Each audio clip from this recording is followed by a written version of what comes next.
I never thought my life would unravel like this. My name is Ava Stone, and at 32, I thought I had it all figured out. I'd eloped with David 3 years ago, against my family's wishes. He was charming, with his tousled brown hair and that easy smile that made me feel like the center of the world. We lived in a modest apartment in Chicago, far from my family's influence in New York. I worked as a graphic designer, freelancing from home, while David hustled as a real estate agent. Life wasn't luxurious, but it was ours. That morning, I woke up feeling a flutter in my stomach. The baby. I was 5 months pregnant, and the excitement was palpable. "David!" I called from the kitchen, rubbing my growing belly. He came in, his blue eyes lighting up as he wrapped his arms around me. "Morning, beautiful. How's our little one?" He was always so attentive, or so I thought. But things had been tense lately. David's family was in financial trouble. His father, Robert, a burly man in his late 60s with a perpetual scowl and salt and pepper hair, had been diagnosed with kidney failure. Dialysis was draining their savings, and they needed a transplant. David's mother, Susan, a petite woman with sharp features and dyed blonde hair, called constantly, pressuring us. "Ava, you're family now," she'd say in her nasally voice. "We have to stick together." David had been acting strange for weeks, his usual confident demeanor cracking under invisible pressure. It all came to a head one rainy evening in our cozy Chicago apartment.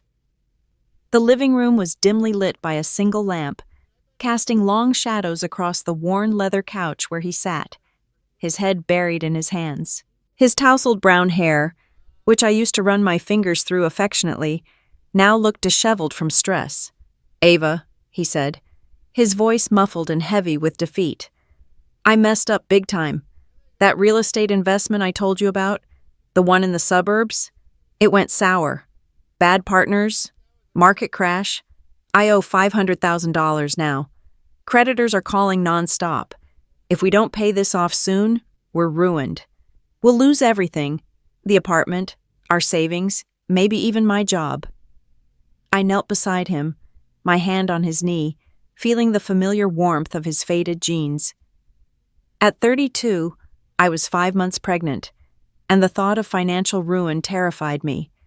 But I tried to stay calm. "David, we'll figure it out together. We've got the baby coming, our little miracle. Maybe we can talk to a lawyer or refinance the place." He lifted his head, his blue eyes rimmed with exhaustion, and hesitated before continuing. "There's another way. My ex, Sarah, she reached out. You know, from the Hayes family? They're loaded. Old money in Chicago. She says she can help wipe the debt clean if I reconnect with her. Just talk, maybe meet up. Her family's got connections." Sarah Hayes, his high school sweetheart. I'd seen pictures, tall and elegant, with long auburn hair that cascaded in perfect waves, always dressed in designer outfits that screamed luxury. She had this air of superiority, like she was born to look down on people like me, a freelance graphic designer from a modest background. The idea made my stomach twist. Reconnect? David, we're married. We have a child on the way. You can't seriously be considering this. I laughed it off at first, trying to lighten the mood, but inside doubt crept in. "Come on, that's not us. We'll find another solution." But the calls from Sarah kept coming. Late-night texts, whispered phone conversations David would step outside for. His mood darkened. He'd snap over small things, like dinner being late or bills piling up. I noticed him staring at my growing belly with a mix of guilt and resentment. Then came the prenatal checkup at the clinic downtown. "It's just routine, Ava," he assured me, holding my hand tightly as we sat in the sterile waiting room with its fluorescent lights and outdated magazines. The doctor, a stern man in his 50s with wire-rimmed glasses and a clipped beard, ran the usual scans but added extra blood tests. "Everything looks good with the baby," he said flatly, adjusting his stethoscope. But I caught the subtle glance he exchanged with David, a knowing nod that sent a chill down my spine. What weren't they telling me? That evening, David suggested a family dinner at his parents' house in the quiet suburbs. A 2-story colonial with manicured lawns and a white picket fence that always felt too perfect. "It'll be good for us. Clear the air," he said, kissing my forehead. Susan greeted us at the door, her makeup impeccable, red lipstick sharp against her pale skin. But her eyes were cold, lacking the warmth she'd shown when we first married. She was petite, with dyed blonde hair pulled into a tight bun, wearing a pearl necklace that screamed old-fashioned propriety. Robert sat in the living room recliner, looking frailer than ever. His once imposing frame, broad-shouldered from years as a construction foreman, had shrunken from illness, his skin sallow and his salt and pepper beard unkempt. "Come in, Ava," he rasped, his voice weak from dialysis sessions. David guided me to the couch, his hand on my back feeling more like a push than support. "Ava, sit down. We need to talk." My heart pounded as the door opened again, and Sarah walked in, her high heels clicking sharply on the hardwood floor. She carried herself with that effortless grace, a smug smile playing on her perfectly glossed lips. "What's going on here?" I demanded, my voice rising as confusion turned to fear. David knelt in front of me, his expression a mix of false remorse and determination. "Ava, listen carefully. Dad's kidney failure is getting worse. He needs a transplant urgently. Those tests from last week's checkup? They weren't just for the baby. They checked your compatibility, too. You're a perfect match." My world tilted, the room spinning. "What? No, I can't do that. The baby, our child. It could be dangerous." I placed a protective hand on my belly, feeling the faint kicks that reminded me of the life we created. Susan leaned in closer, her perfume overwhelming. "It's for the family, dear. We've all got to make sacrifices. And Sarah here, she can help with that debt hanging over David's head. $500,000 is pocket change to the Hayes family. They own half the real estate in the city." Her tone was matter-of-fact, as if discussing a grocery list. I stood up abruptly, backing away toward the door, my breath coming in short gasps. "David, how could you even think this? This is insane." He grabbed my arm, his grip firm and unyielding, his fingers digging into my skin. "Husband and wife are supposed to be in this together, right? Birds of a feather and all that.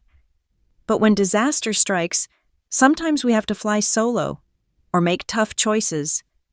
The baby's not as important as saving Dad right now.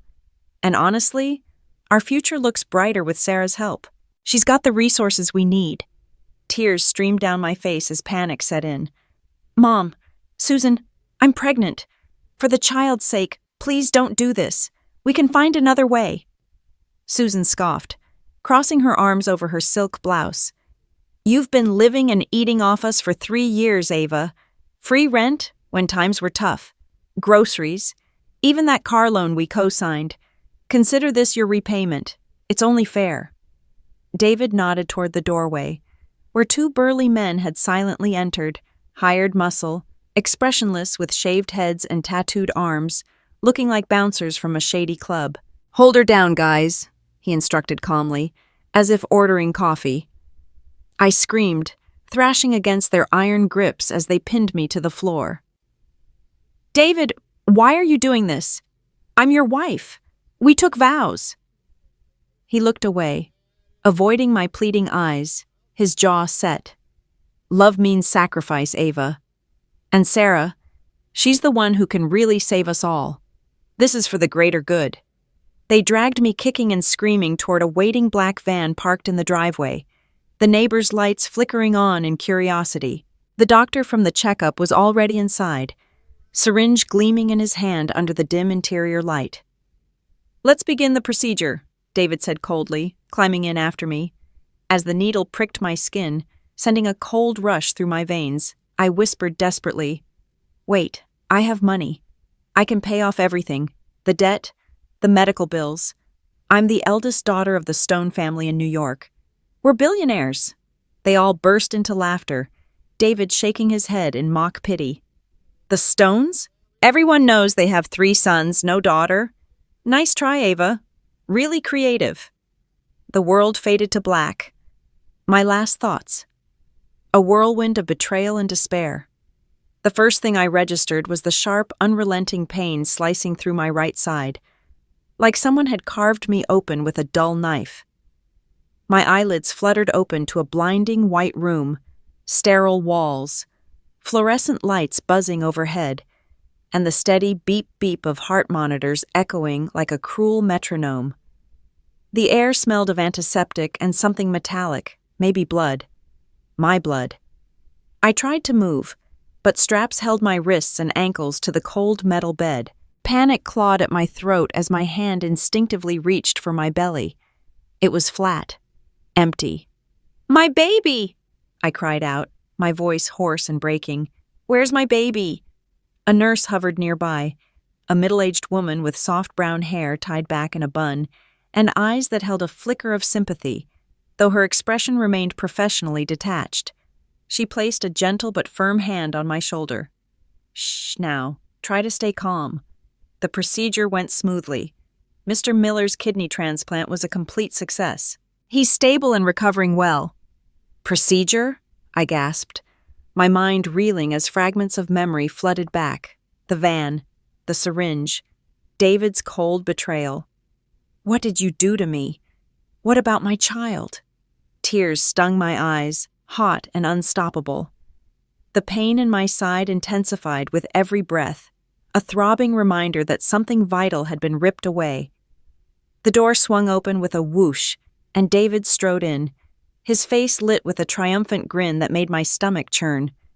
His brown hair was neatly combed, as if this were just another business meeting, not the scene of my nightmare. Behind him trailed Sarah, her arm possessively linked with his, her auburn hair cascading perfectly over her shoulders, her designer dress hugging her tall, elegant frame. She looked at me with a mix of pity and satisfaction, her green eyes sparkling like she'd won a prize. "Ava, relax," David said, his voice smooth but laced with impatience. He approached the bed, towering over me. "It's all done now. Dad's going to be okay because of you. You did a good thing here." He reached out as if to touch my hand, but I jerked away as much as the restraints allowed. "A good thing?" I whispered, my voice cracking. "David, what about our child? I was pregnant. 5 months. Tell me they're okay." The room spun, and I fought back nausea, the beeps from the monitors quickening in time with my racing heart. He shrugged, his shoulders lifting casually, as if discussing the weather. "There were complications during the surgery.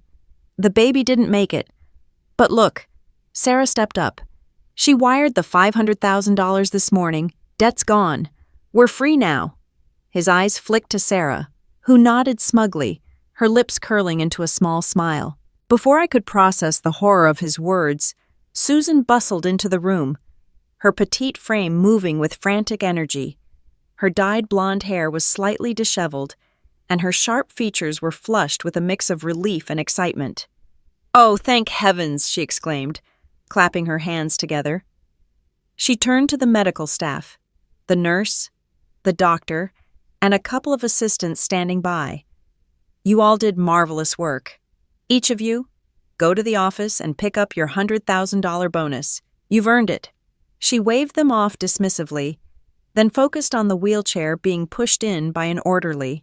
In it sat Robert, David's father, looking pale and frail, his once burly build shrunken under the hospital gown, his salt and pepper beard unkempt and his eyes sunken.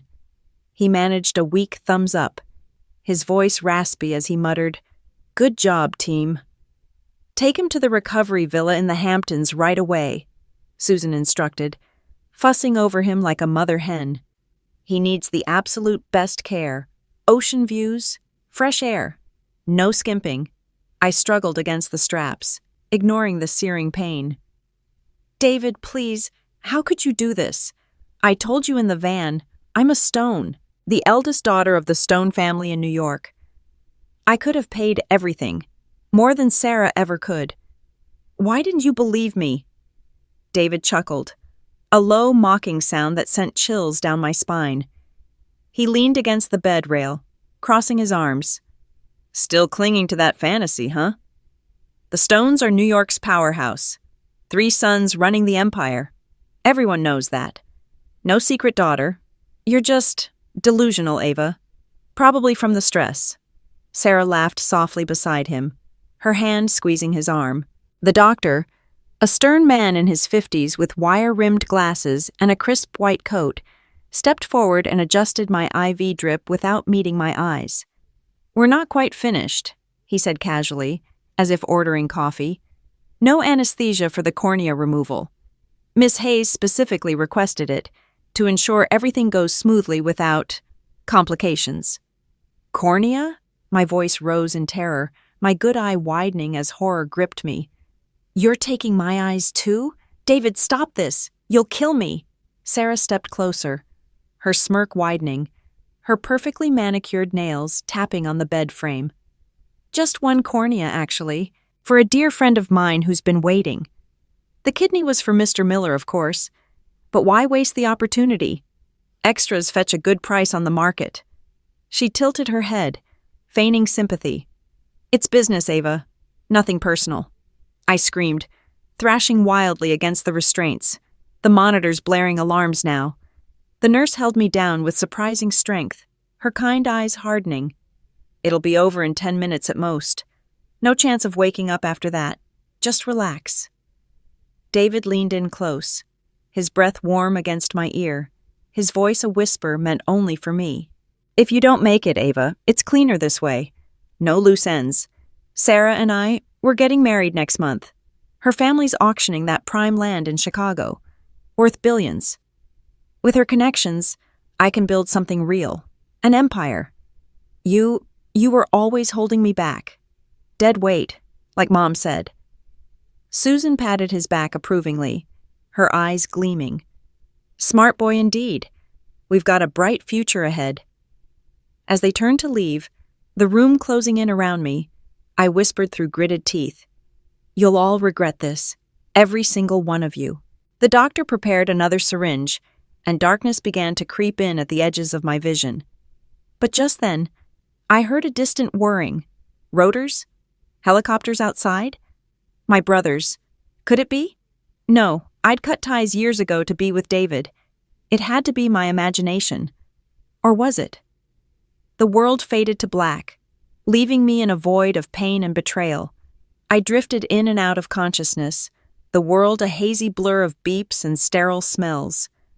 My body ached everywhere, a sharp, throbbing pain in my side where the kidney had been removed, and my vision was distorted, one eye bandaged and the other stinging from whatever they'd done. I tried to move, but restraints held me down. Panic welled up as fragments of the betrayal replayed in my mind. David's cold eyes, Sarah's smug grin, the doctor's needle. "My baby," I whispered hoarsely, tears slipping down my cheeks. Had I lost everything? Suddenly voices cut through the fog, loud, urgent, and strangely familiar.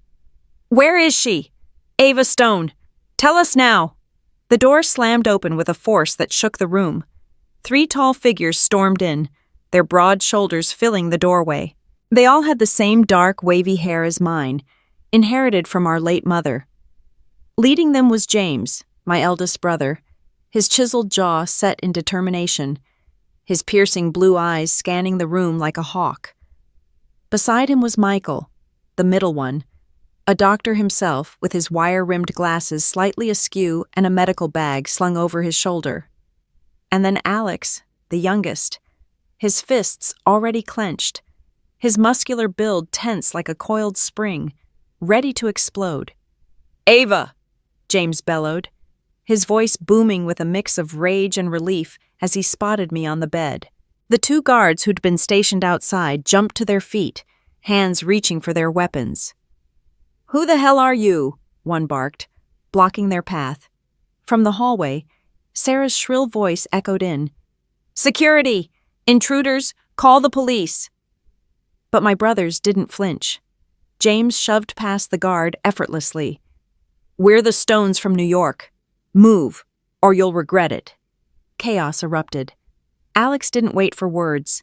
He lunged at the nearest guard, landing a solid punch that sent the man staggering back.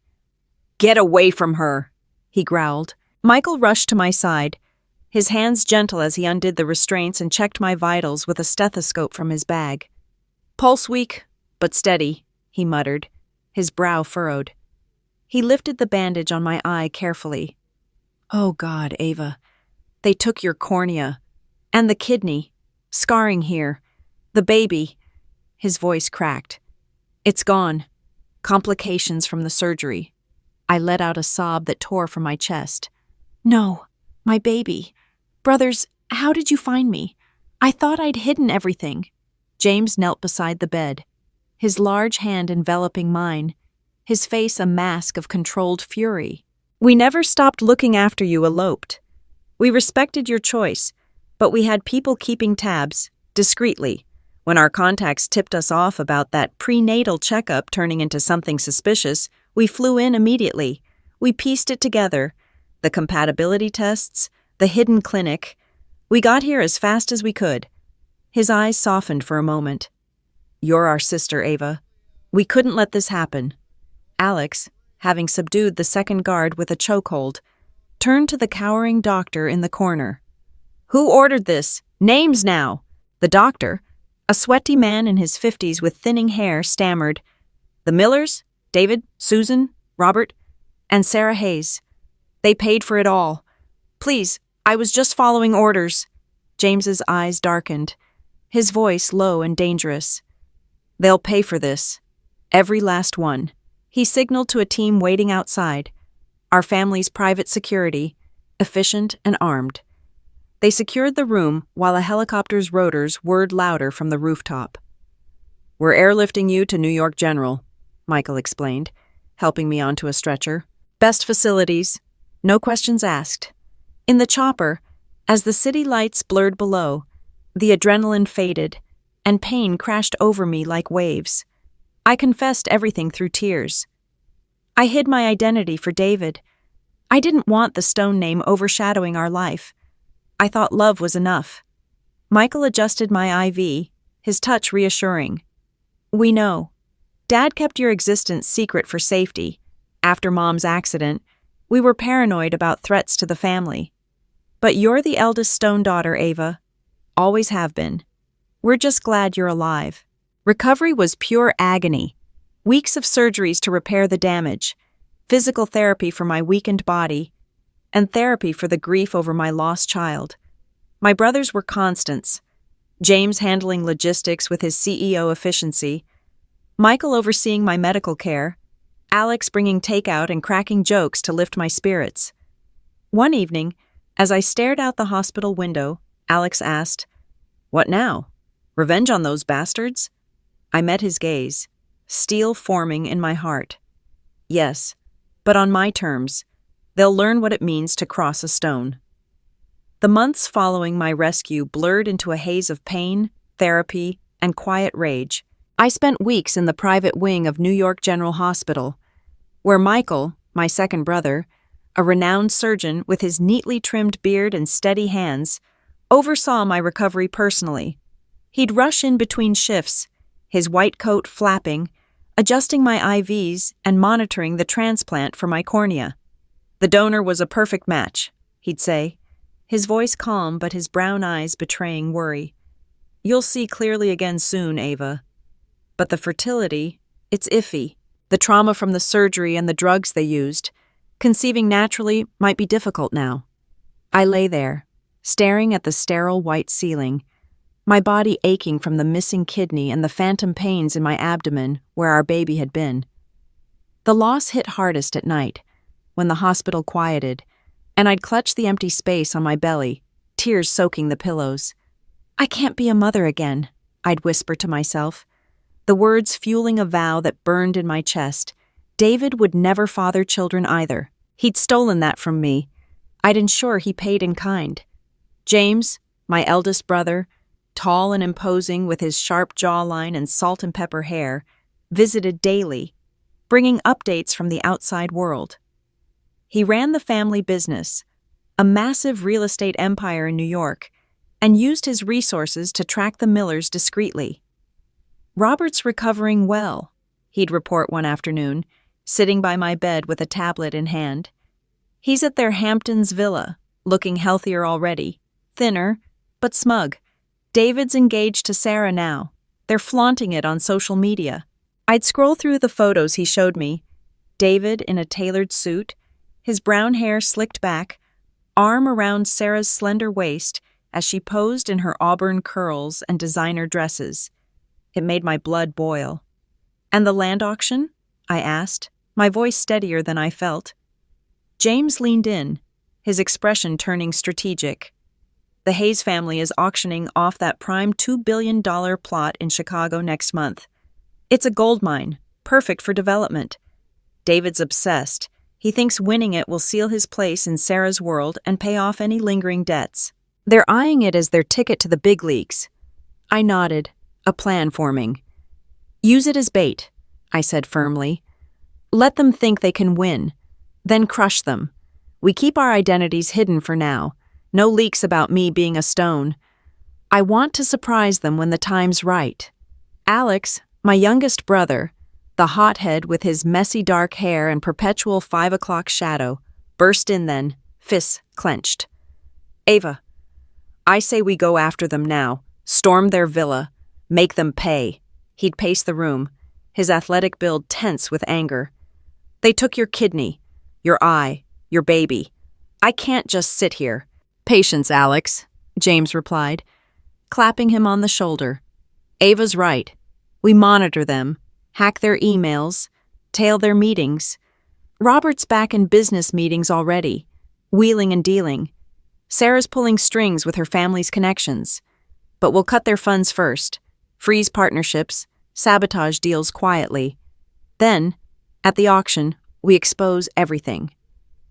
Back at the Stone mansion, a sprawling estate in the Hamptons with manicured gardens and ocean views, the staff welcomed me like a long-lost princess.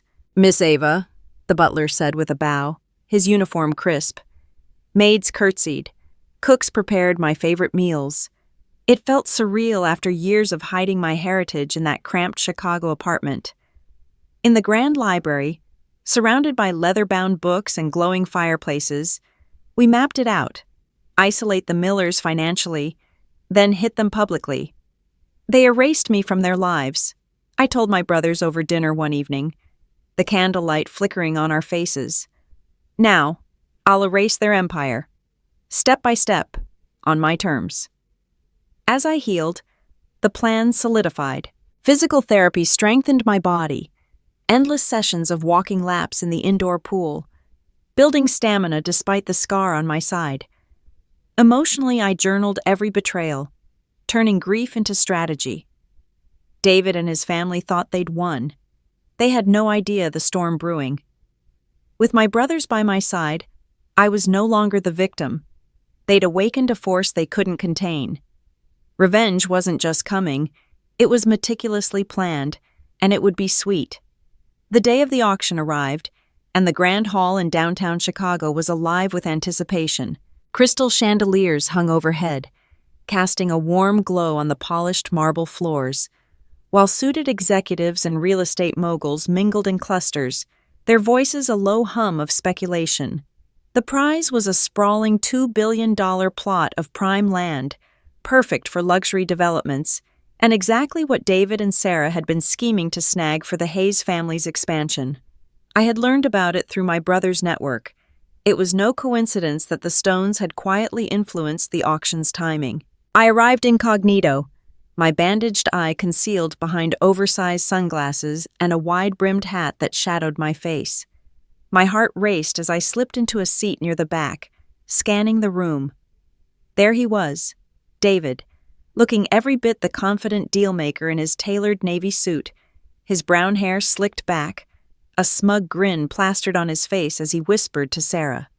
She stood beside him, elegant in a form-fitting red dress that accentuated her tall frame and auburn waves, her green eyes scanning the competition with predatory sharpness. Susan hovered nearby, her dyed blonde hair pinned up, clutching her purse like a lifeline, while Robert, still recovering but mobile, sat stiffly in a wheelchair, his salt and pepper beard neatly trimmed but his face pale from the ordeal. The auctioneer, a poised man in his 50s with a microphone in hand, banged the gavel to start. "Ladies and gentlemen, bidding opens at $1 billion for this exceptional parcel. Do I hear 1.1? Bids flew fast. 2, 1K, $2 billion.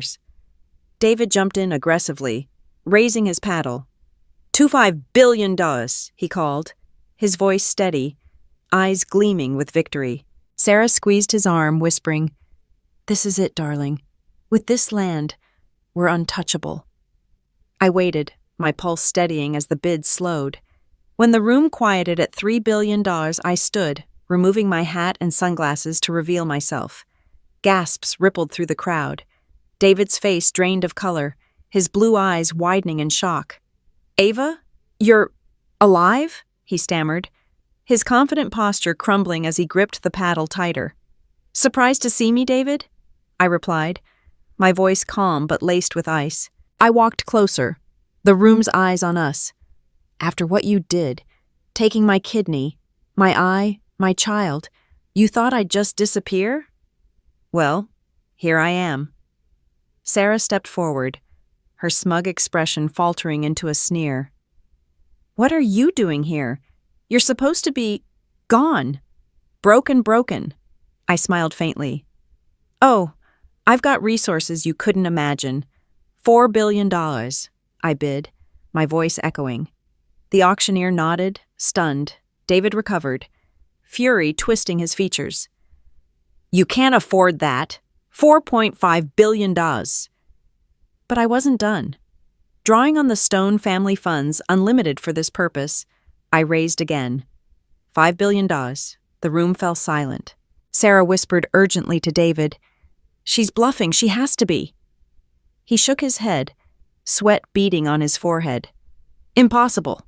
Where did she get that kind of money?" The gavel fell. "Sold to the lady for $5 billion. Applause erupted, but David stormed over, his face red. "This isn't over, Ava. That land, it's going to be mine one way or another." Sarah chimed in, her voice dripping venom. "You're delusional if you think you can outplay us. We own this city." But I just turned away, whispering, "Watch me."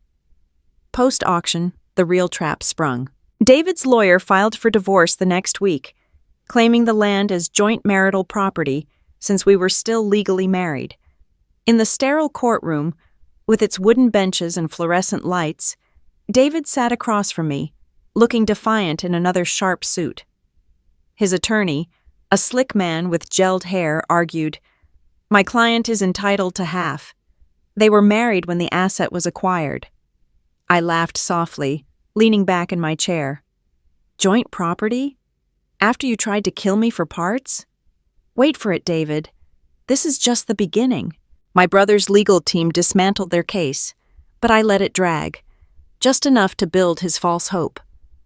The judge, a stern woman with graying hair, adjourned for review.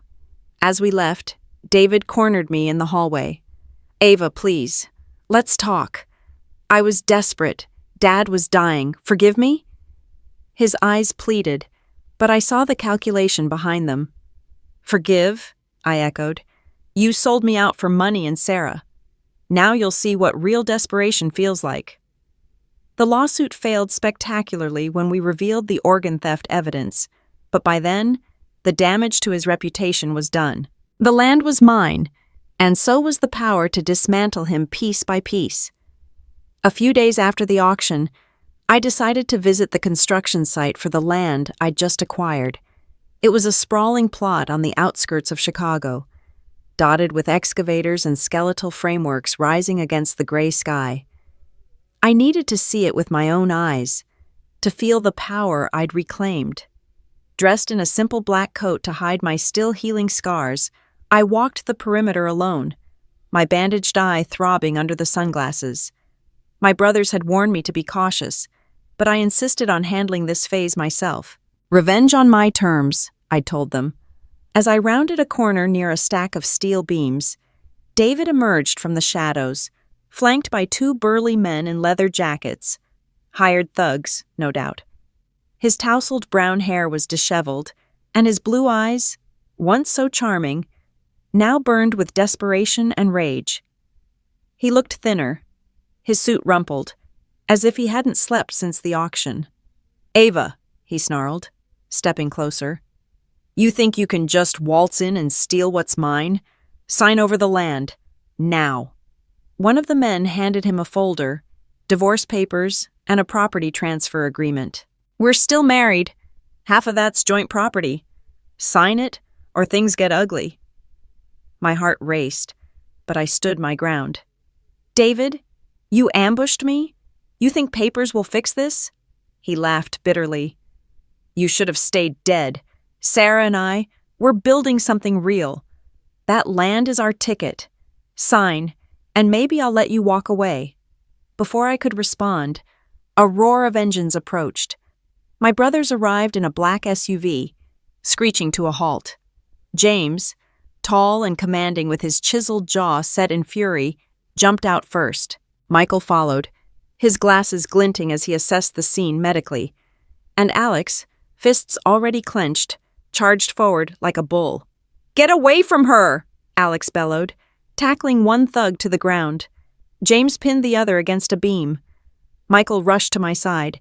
"Ava, are you okay?" David's face drained of color. "Who the hell are you?"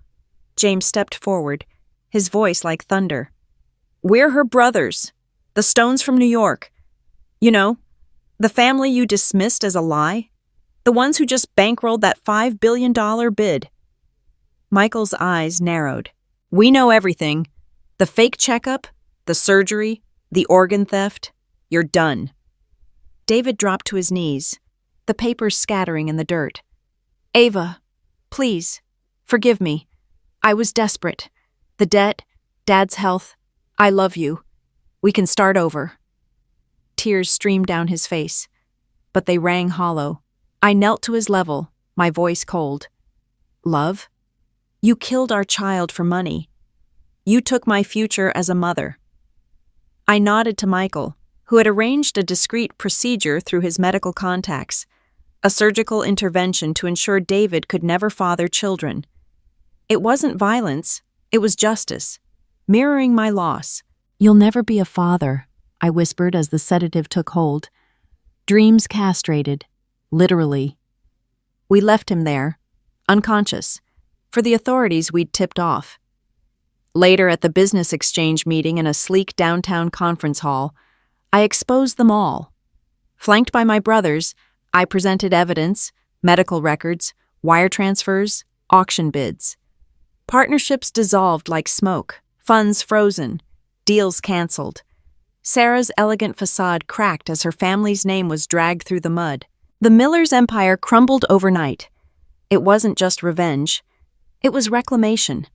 I walked out taller, the weight lifting from my shoulders. The days following the business exchange meeting were a whirlwind of calculated moves, each one bringing me closer to the closure I craved.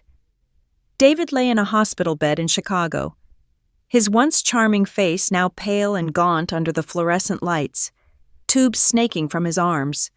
The accident my brothers had orchestrated, nothing lethal, but enough to leave him in a coma, was the final blow to his dreams of fatherhood and fortune. I'd arranged for the doctors to confirm it, permanent infertility, even if he woke up. Michael, with his steady hands and calm demeanor, had overseen the details from afar, ensuring no traces led back to us. Sarah was next.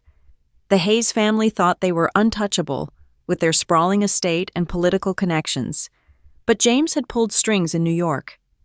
Evidence of the organ trafficking, medical records, witness statements from the coerced staff piled up. I watched from a distance as federal agents raided her office. She was dragged out in handcuffs, her auburn hair disheveled, designer suit rumpled, screaming about her innocence. "This is a setup. I did it for love, for David." The news headlines blared. Heiress arrested in black market organ scandal. Her family's stock plummeted, their empire crumbling under the scrutiny. It was poetic. She'd taken my eye, my kidney, my child. Now she'd lose her freedom. Susan came crawling back a week later, showing up at my new office in the Stone Tower. She looked a shadow of her former self, her dyed blonde hair frayed, sharp features softened by desperation and age spots she'd once hidden with makeup. "Ava, please," she begged, falling to her knees in the lobby, ignoring the stares from my staff. "We're family. David is in a coma because of this mess. Robert's health is failing again without proper care. We need help. Just $500,000 to cover medical bills and relocate." I stood over her, my voice steady, though my heart raced with years of pent-up rage. "Family? You mean the kind that sells a pregnant woman's organs for debt relief? The kind that laughs while she begs on an operating table?" She sobbed, clutching my skirt. "We were wrong, desperate. David loved you once. For old time's sake, forgive us." I pulled away, signaling security to hold her. "Fine, I'll wire the money." Her eyes lit with false hope. "But on conditions, exile. Leave the country, Europe, Asia. Doesn't matter. No contact with me or my family ever again. Sign the agreement or rot in poverty." She hesitated, then nodded, scribbling her name with trembling hands. The transfer went through that afternoon, $500,000, the exact amount David had owed, now tainted with irony. As she shuffled out, defeated, I felt the weight lift. It wasn't mercy, it was control. They'd live, but in shadows, haunted by their choices. I'd reclaimed my life, piece by piece, and this was the final severance. Months blurred into a haze of healing after the final confrontation. With my brother's resources, Michael pulling strings at the best hospitals in New York, I underwent experimental treatments that the average person could only dream of. "Ava, the damage was severe," Michael had explained one evening in his office, his glasses reflecting the soft lamplight as he pored over my charts. He was always the pragmatic one, with his neatly trimmed beard and white coat that screamed, "Reliable doctor." "The procedures David and his family forced on you, they scarred your reproductive system. But we've got cutting-edge fertility specialists on this. Stem cell therapy, hormone balancing, it's not a guarantee, but your chances are looking up." I nodded, clutching the edge of his desk. "I just want to feel whole again, Mike. They took so much, my kidney, my eye, my baby. If I can have a family someday, on my terms..." My voice cracked. He squeezed my hand. "You will. You're a stone. We don't give up." And he was right. After weeks of injections, scans, and quiet hope, the tests came back positive. "Fertility restored," Michael announced over a family dinner at the mansion, raising a glass of sparkling water. None of us drank much these days. James, the eldest with his commanding presence and salt and pepper hair, beamed like a proud father. "That's our girl. Now, about the future." Alex, the youngest, with his athletic build and perpetual 5 o'clock shadow, grinned mischievously. "Yeah, sis, we've been talking. You need to get back out there. No more wallowing." I rolled my eyes, but inside a spark ignited. "Out there? Like dating? After everything with David?" James leaned forward, his deep voice steady. "Exactly because of everything. You've reclaimed your life, ruined the Millers, exposed Sarah Hayes for the monster she is. Her family's empire is crumbling under scandals now. David's in that coma, Susan's begging on the streets. Justice served. Time for you to live." They weren't wrong. The weight of revenge had lifted, leaving space for something new. But I hesitated. "I'm 32, guys. Scarred, literally. Who'd want that baggage?" Alex slapped the table. "Baggage? You're Ava freaking Stone, richest family in New York, badass survivor. We've got the perfect guy in mind. Remember Luke from childhood? The slug, who used to follow us around the estate, covered in mud from playing in the gardens?" I laughed, a real one for the first time in years. Luke Dawson, now the young heir to the Dawson tech dynasty. Back then, He was a scrawny kid with messy blonde hair and braces, earning his nickname from how he'd slug along behind us during summers at the Hamptons. No way. He's probably some stuffy CEO now. Stuffy? Nah, Michael chimed in. We reached out. He's single, successful, and still asks about you. Blind date tomorrow at that Italian place downtown. Trust us. The next evening, nerves buzzing, I dressed simply, a flowing blue dress that hid my scars, my dark hair curled softly. Luke was waiting at the table, taller than I remembered, with broad shoulders, warm hazel eyes, and that same boyish smile, now framed by a well-groomed stubble. Ava Stone, he said, standing to hug me gently. You haven't changed a bit. Still the girl who beat me at every game of tag. We talked for hours. I opened up slowly, about David, the betrayal, the loss. He listened, no judgment, sharing his own stories of building his company from scratch after his parents' divorce.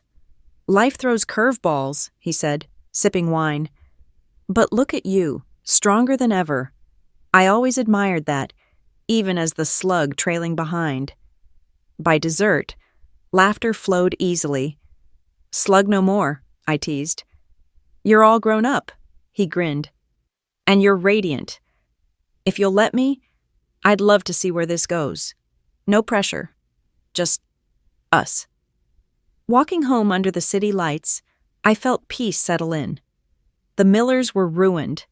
David vegetative, Sarah in prison for organ trafficking, Susan isolated and broke. Justice had been served, cold and complete. But now, a new chapter. With my brother's support, Luke's kindness, and my reclaimed strength, I was ready to build a life worth living. Fertility restored meant possibilities, maybe a family someday. For the first time, the future felt bright, unshadowed by the past. I was Ava Stone, survivor, and this was my beginning.